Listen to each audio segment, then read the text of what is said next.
आकाशवाणी छत्रपती संभाजीनगर केंद्र. ध्वनिचित्र.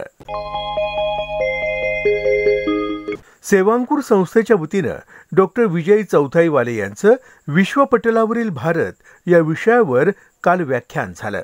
आपल्या व्याख्यानात डॉक्टर चौथाईवाले म्हणाले, भारतीय संस्कृतीची, हिंदू संस्कृतीची जी काही आज आपल्याला चिन्ह पदचिन्ह आढळत आहेत ते या सर्व उत्साही आणि धाडसी आणि आपल्याजवळ काही जे आहे ज्ञान ते देण्याची मनोवृत्ती असणाऱ्या अनेक लोकांद्वारे ही छाप उमटली आहे. परंतु नंतरच्या काळात मुघल आक्रमणामुळे याच्यावर बरेचसे निर्बंध आलेत. आपल्या सर्वांना तो इतिहास माहित आहे. नंतर एक जी वेव भारतीयांची परदेशात गेली ती मुख्यतः गेली मजदूर म्हणून. इंग्रजांच्या काळात त्यांनी अनेक हजारो लोकांना अक्षरशः जिथे जिथे इंग्रजी वसाहती होत्या आणि जिथे मुख्यतः शेतीचा व्यवसाय त्यांनी ताब्यात घेतला अशा ठिकाणी भारतीय नागरिकांना ते मजदूर म्हणून घेऊन गेले. त्याच्यात आफ्रिकेतले अनेक देश आहेत, फिजी सारखे देश आहेत आणि दूर सुदूर कॅरिबियन कंट्रीज, सुरिनाम पर्यंत हे गेले. त्याच्यात एक इंटरेस्टिंग गोष्ट अशी आहे की हे सगळे गेलेत मुख्यतः हे 3-4 प्रांतातून गेले आहेत. उत्तर प्रदेश, बिहार, काही प्रमाणात बंगाल आणि आंध्र, तेलंगणा. हे सगळे निरक्षर किंवा सेमी लिटरेट होते. त्यांना इंग्रजी तर येणं शक्यच नव्हतं. पण इंग्रजांचा चतुरपणा असा की आपल्यावर यांना आपण गुलाम म्हणून, स्लेव्ह म्हणून नेलं नाही किंवा नेलं असा आरोप येऊ नये म्हणून त्यांनी या सगळ्यांकडून एक ॲग्रीमेंट करून घेतलं आणि त्या ॲग्रीमेंटवर यांच्याकडून सह्या करून घेतल्या की आम्ही तुम्हाला लेबरर्स म्हणून घेऊन जात आहे. हे जे लोक होते या लोकांना ॲग्रीमेंट हा शब्दही माहीत नव्हता आणि तो उच्चारणही करणे होत नव्हतं. म्हणून त्यांनी त्याचा अपभ्रंश केला गिरमिट. आणि या गिरमिट वरून शब्दावरून आज जे आपण गिरमिटिया नावाचा जो हा एक सगळ्या लोकांना म्हणतो, अनिवासी भारतीयांना, त्याचं हे मूळ हे आहे की जे इंग्रजांसोबत ॲग्रीमेंट करून घेऊन गेले आणि त्या ॲग्रीमेंटच्या प्रती अजूनही त्या लोकांजवळ आहेत. हे लोक अतिशय धार्मिक होते. त्यांनी आपल्यासमोर अनेकांनी रामचरितमानस घेऊन गेले, काही लोक हनुमान चालीसा घेऊन गेले आणि ते अजूनही हिंदू धर्माचं पालन करत आहेत. त्यांचे नावं हिंदू आहे. परंतु आर्थिक स्थितीमुळे त्यांना अनेक पिढ्यांमध्ये पर्यंत भारतात येण्याची संधी लाभली नाही आणि त्यामुळे त्यांचा राजकीय भारताशी, आजच्या भारताशी संबंध तुटला. त्यांचा संबंध फक्त धार्मिक दृष्ट्या, सांस्कृतिक दृष्ट्या आणि एक हेरिटेजच्या दृष्टीनेच फक्त राहिला. ती एक मोठी दरी निर्माण झाली. त्यामुळे आज जर तुम्ही त्या लोकांना भेटलात तर तुमच्या लक्षात येईल त्यांच्या नावावरून की ते हिंदू आहेत. अनेक लोकांनी आपली हिंदू धर्म जोपासला पण आहे. पण त्यांना जर विचारलं की तुम्ही भारतातले मूळ कुठे, तर बरेच लोकांना अजूनही त्याची कल्पना नाही. ब्रॉडली ते सांगतील की आम्ही बिहारमधून आहोत, पण कुठलं गाव वगैरे हे माहीत नाही. आणि अनेक पिढ्यांपासून संबंध तुटल्यामुळे त्यांचे काही नातेवाईक वगैरे पण इथे असतील, पण त्यांच्याशी त्यांचे संबंध नाही. त्यामुळे हा एक दुसरा टप्पा झाला की ज्याच्यात सांस्कृतिक भारताशी संबंध राहिला पण आधुनिक भारताशी संबंध कमी झाला किंवा नाहीसा झाला. नंतरची एक जी वेव आली ती स्वातंत्र्यानंतर आली. नर्सेस गेले, डॉक्टर्स गेले, इंजिनियर्स गेले, IT स्पेशलिस्ट तर तुम्हाला सांगायलाच नको.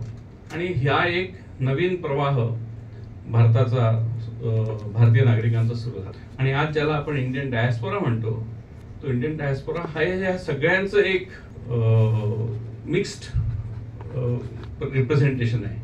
त्यामुळे आपल्या मनात जर असेल की इंडियन डायस्पोरा नावाची एक अशी एक होमोजिनियस एंटिटी असेल तर तसं नाही. त्याच्यात अनेक वेगवेगळ्या प्रकारचे लोक आहेत, वेगवेगळ्या दिशेने गेलेले लोक आहेत, वेगवेगळ्या वेळेत गेलेले लोक आहेत, कालखंडात गेलेले लोक आहेत आणि वेगवेगळ्या परिस्थितीत गेलेले लोक आहेत. एक ऐतिहासिक घटना, त्याला 2 वर्षापूर्वी 100 वर्ष झालेत. एक जॅपनीज जहाज हाँगकाँगहून निघालं. त्या जहाजाचं नाव होतं कामागोटा मारू आणि त्याच्यात 350 शीख बांधव नोकरीसाठी म्हणून ते गेलेत कॅनडाच्या वेस्ट कोस्टवर, पॅसिफिक समुद्राद्वारा. आणि तिथे व्हँकुव्हरला जिथे जेव्हा ते जहाज आलं तेव्हा तिथल्या सरकारने त्यांना प्रवेश दिला नाही आणि अतिशय प्रचंड थंडी होती. कॅनडात तशी थंडी असते आणि ते जहाज पोचलं हिवाळ्यात, तर ते जहाज परत आलं. अनेक लोक त्या जहाजातच त्यांना मृत्युमुखी जावं लागलं. मद्रासला पोहोचलं ते जहाज तेव्हा इंग्रजांनी त्यांच्यावर गोळाबारी केली आणि त्यातले अनेक शीख त्याच्यात जखमी झाले. असा एक दुर्दैवी इतिहास पण या डायस्पोरा मागे. तर ह्या सगळ्या डायस्पोराचं आज जे रिप्रेझेंटेशन आहे ते देशानुसार बदलतं. अनेकदा एकाच देशात वेगवेगळ्या स्तराचे, उदाहरणार्थ जर तुम्ही आज नेदरलँड्समध्ये गेलात तर नेदरलँड्समध्ये आधुनिक डायस्पोरा पण आहे, जे गेले 30-40-50 वर्षात गेले. आणि सुरिनाम जी डच कॉलनी होती, तर सुरिनाममधून आलेले लोक पण आहेत की जे हिंदू आहेत, जे सुरिनामीज त्यांना हिंदू म्हणतात, आणि ते अजूनही हिंदी सिरियल्स बघतात, पण कधी भारतात गेलेले नाही. परंतु विश्वपटलावर भारताची पहिलीच छबी, जेव्हा टेक्नॉलॉजी नव्हती, जेव्हा भारताबद्दल लोकांना अनभिज्ञता होती, त्या काळात विश्वाला भारताची ओळख करून देण्याचं एक महत्वाचं काम या सगळ्या लोकांनी केलं. त्यामुळे मी त्यांना असं म्हणेन की they were first ambassadors of India in the modern history. आणि त्यांनी खूप स्ट्रगल पण केला. ती स्ट्रगल करण्याची एक वेगळी त्याच्यावर एक भाषण होऊ शकेल.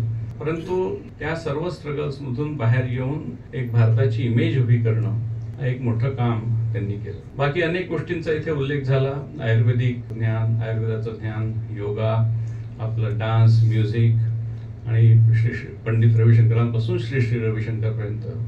तुम्हाला कदाचित आश्चर्य वाटेल की काही वर्षापूर्वी श्री श्री रविशंकरजींचा अर्जेंटिनामध्ये प्रवास झाला, आणि ती यूट्यूबवर अजूनही ती फिल्म अवेलेबल आहे. आणि ते जे सुदर्शन क्रिया शिकवतात, तर त्याचा ट्रेनिंग कॅम्प कुठे व्हावा, तर फुटबॉल स्टेडियमवर झाला, आणि जवळपास 1.5 लाख लोक त्या कार्यक्रमाला उपस्थित. परशुराम महामंडळाचे अध्यक्ष कॅप्टन आशिष दामले यांनी समाजातील युवक आणि व्यावसायिकांना महामंडळातून आवश्यक ती मदत करणार असल्याचं सांगितलं आहे. अखिल भारतीय ब्राह्मण महासंघाचे जिल्हाध्यक्ष सुधीर नाईक यांनी नुकतीच दामले यांची भेट घेतली. या भेटीत झालेल्या चर्चेबाबत नाईक यांनी दिलेल्या माहितीचा हा संपादित अंश. त्यांना भेटून त्यांचं स्वागत केलं. नंतर त्यांना विचारलं की आता आपलं पुढचं नियोजन काय. मग त्यांनी मला सांगितलं की 1 तारखेला आपलं महामंडळ हे झालेले, त्यांच्याबरोबर सहआयुक्त बसलेले होते, त्यांच्याबरोबर ते चर्चा करत होते कशा पद्धतीनं आपल्याला पुढं हे करायचं. मग त्याचे नॉर्म्स काय असतील, त्यानंतर कोणत्या कोणत्या बँकामध्ये ते उपलब्ध होऊ शकतं. तर त्यांनी सांगितलं हेच पूर्ण नॉर्म्स आपण करतोय. याच्यामध्ये कॉपरेटिव्ह बँकांनाही आपण सांगणार आहोत की बाबा आम्ही जे तुमच्याकडे पाठवू, त्यांचे आपण मंजूर करावं, आणि ते लोन जे होईल ते लोन तर भरावं लागणार आहे. फक्त त्याचं जे व्याज असेल ते व्याज हे परशुराम आर्थिक विकास महामंडळ हे पेड करणार आहे. हा त्यातला एक मेन इश्यू. नंतर शैक्षणिक कारणास्तव, बिझनेससाठी, इतर काही असे आहे ज्यांना फॉरेनला जायचे शिक्षणासाठी, तर अशांनाही तिथून ते कर्ज उपलब्ध होणार आहे. आणि त्याचं जे व्याज आहे ते व्याज आर्थिक विकास महामंडळ फेडेल असं त्यांनी सांगितलेलं आहे. त्याचबरोबर समाजाप्रती त्यांची तळमळ बघता एक लक्षात आलं की एक यंग जनरेशनचं जे कॅप्टन आहे आशिष दामले, का त्यांची समाजाप्रती तळमळ खूप चांगली आहे, आणि ते सर्वांना घेऊन चालतात. हे त्यांचं विशेष आहे. सर्वांना घेऊन चालून ते पुढचं आपलं मार्गक्रमण करतील, ही मला पूर्णपणे त्यांच्याविषयी आशा आहे. आणि तसंच समाजालाही त्यांच्यापासून जी मोठी आशा आहे ते निश्चितच पूर्ण करतील, एवढं मी आज ठामपणे सांगू शकतो. ज्यांचं शिक्षणाचे हे राहिलेले, समजा कुणाला शिक्षणासाठी कर्ज लागतं, लोन लागतं, त्यांना ते देणार आहे. कुणाला फॉरेनला जायचं शिक्षणासाठी, त्यांनाही ते लोन देणार आहे. आणि छोटे मोठे बिझनेसवाले, त्यांनाही ते लोन देणार आहे. काही मोठी एखादी प्रपोजल वगैरे असेल, त्यांनाही ते पास करणार आहे. सध्या त्याचे नॉर्म्स बनवण्याचं काम चालू आहे पूर्ण. हे नॉर्म्स ह्या बँका त्याच्या अशा पद्धतीने चालले, आणि सप्टेंबरपर्यंत बहुतेक पूर्णपणे त्याच्यापासून लोन मिळायला चालू होईल. लोक सिव्हिल वगैरे बघतात. याविषयी असं आहे, सिव्हिल वगैरे बघणार नाही, पण सक्षम असा जामीनदार तो कोणालाही द्यावाच लागतो त्याच्यामध्ये. मग ही शासनाची एक भूमिकाच असते सर्वच बाबतीत, कोणत्याही बँकांची असो. ही आर्थिक विकास महामंडळ जरी भूमिका नसली तरी ही भूमिका बँकेची असते. तुम्ही बँकेला रेफर करताल की आम्ही तुम्हाला याचं व्याज देऊ, पण लोन फेडण्यासाठी काय, तो सक्षम जामीनदार लागणार. त्याच्यामध्ये एवढंच असतं. त्याच्यामध्ये हे तर सर्वांनाच कळतं की ते जामीनदार लागेल. बैठक चालू आहे, त्याविषयी त्यांचं पूर्णपणे हे बनवून नियोजन चालू आहे. ते नियोजन झाल्यावर ते ऑटोमॅटिक सर्वांना कळवतील, आणि त्या पद्धतीनं पूर्ण जिल्हाव्यापी समित्या वगैरे असे ते बनवतील काहीतरी. रहिवासा असो किंवा कोणताही ब्राह्मण जो महाराष्ट्रातल्या गेल्या पिढी रहिवासी, त्यांना ते मिळावंच लागेल. त्याच्यामध्ये काही असं धरू शकत नाही हा मारवाडी ब्राह्मण आहे, हा कर्नाटकी ब्राह्मण नाही. ब्राह्मण सारा एक महाराष्ट्राचे रहिवासी नाही. हे सगळे नॉर्म्स ठरत आहेत त्यांचे आता सध्या. हे नॉर्म्स ठरल्यावरच पुढचं त्याच्यामध्ये मार्गक्रमण. अजून काही त्याचे नॉर्म्स ठरलेले नाही. सप्टेंबरपर्यंत पूर्ण इश्यू हा क्लिअर होणार की किती आपल्याला बजेट मिळतं, त्यानंतर कुणाला कसं द्यायचे, त्या पद्धतीने ते बघत नाही. तर अशा पद्धतीने त्यांचं आमचं बोलणं झालेलं आहे, आणि ते सर्वांना घेऊन चालणारे व्यक्तिमत्व आहे. अशा व्यक्तिमत्व महत्त्व फार क्वचितच याच्यात येतं संघटनेमध्ये, आणि सर्व संघटनाने ते बोलवणार आहे की बाबा आम्ही अशी जिम्मेदारी तर तुम्ही ते करा, तुमच्याकडून काही तुमच्याकडे येणारे असतील त्यांना आमच्याकडे पाठवा. तर हे ऑफिसचं काम पूर्णपणे सुरू झालेलं आहे, सगळं त्या पद्धतीने ते काम करत आहे आपलं. निश्चितच मला खात्री आहे की ब्राह्मण समाजाला त्यांच्याद्वारे जरूर न्याय मिळेल, एवढं मी निश्चित आज सांगू शकतो. छत्रपती संभाजीनगर जिल्ह्यात गेल्या 4 दिवसांपासून अवकाळी पाऊस पडत आहे. या पावसापासून शेतकऱ्यांनी काय काळजी घ्यावी याबाबत फळ संशोधन केंद्राचे प्रमुख शास्त्रज्ञ डॉक्टर संजय पाटील यांनी माहिती दिली.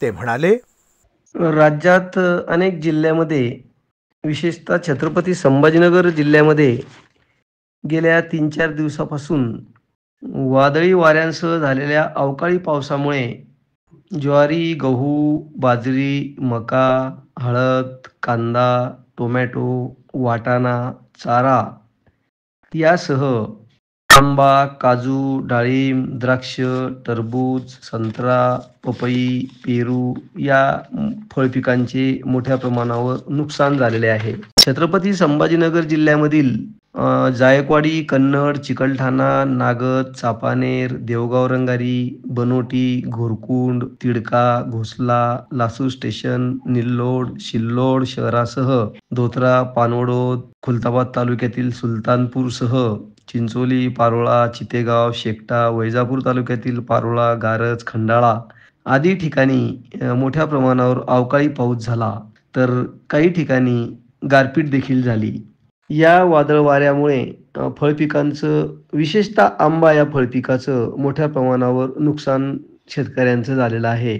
कारण काढणीच्या अवस्थेला नुकताच येऊ घातलेला आंबा या फळपिकाची या वादळ वाऱ्यामुळे मोठ्या प्रमाणावर नुकसान झालेलं आहे. या वादळ वाऱ्यामुळे बहुतांशी आंब्याच्या फांद्या मुडून पडलेल्या आहेत आणि फळांचा देखील बराचसा खच आंबा बागामध्ये आपल्याला दिसून आलेला आहे.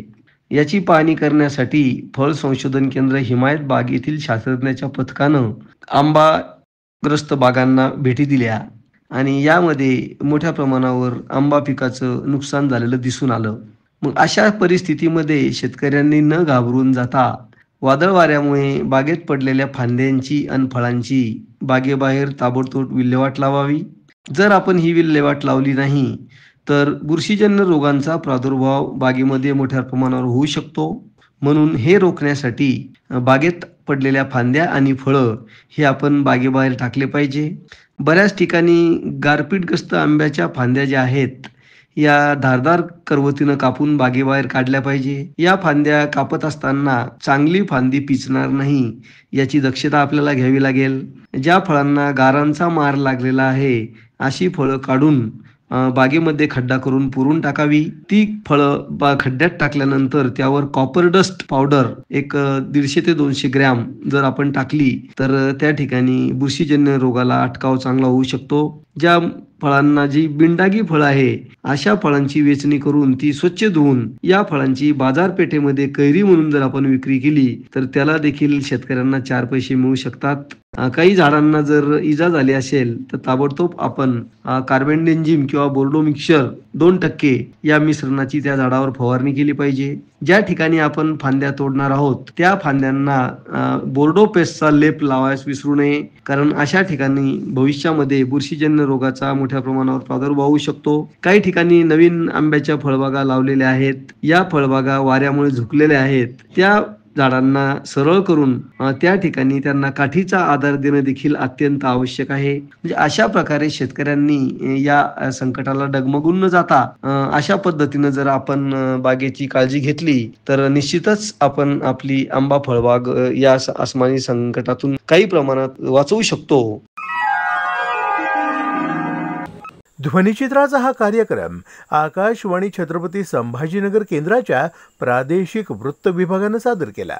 सादर करते समरजीत ठाकूर, निर्मिती सहाय्य धनंजय ब्रह्मपूरकर.